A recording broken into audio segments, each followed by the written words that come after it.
Santo. I served there for the last 11 months of my mission.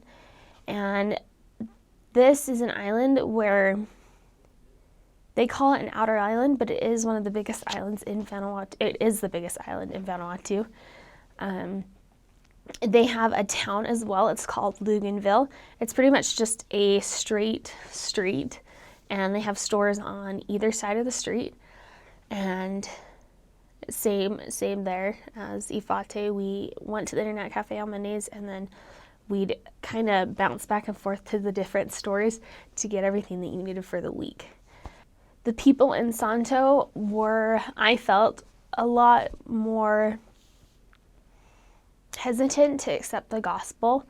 They were, because they are considered an outer island, I felt like their attitude about life was much more lax. They didn't feel a need to make a change now. They had the island mentality of, oh, I'll just wait, like we'll just take life as it comes, kind of thing. And so that was frustrating, definitely at times.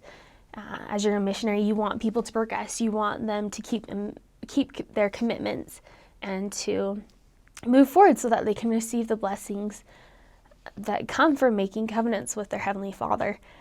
And I definitely struggle with that at points in my mission, not having the patience that I needed and the love that I needed to help those people and to look beyond the numbers and what I wanted them to do it according to their timetable and according to the Lord's, more importantly. In Santo, I served in a bush chapel for 8 months while I was there. And this chapel the sides were made out of bamboo. The top was made out of natangara leaves, which were woven together. And the door was non-existent. The ground was sand, and the benches were just wood planks with 2 legs on the side.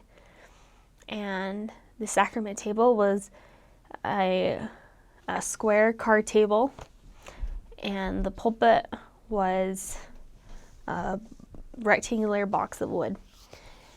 And one of the sisters made a sign for the church that said the Church of Jesus Christ of Latter-day Saints, so that people would know what it was because it didn't have a sign before. And this church was placed on the property of the branch president, whose uncle was the first branch president of this area that was called Bamban. And every single Sunday we meet there and at 9 o'clock, and we would have a normal sacrament meeting. And it was hard, especially when it rained, because water would leak through the roof, or even when it was sunny, you'd see chickens running in and out of the chapel, or dogs barking, or cats climbing on top of the roof. But the Spirit was still there, and that was really neat to put aside the things that we think are important, that we sometimes think that in order to worship God, you need to be in a clean, quiet place.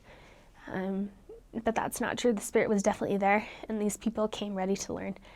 And it was really neat to be able to serve in a chapel in an area like that, where the people were so humble and were willing to come worship in this church.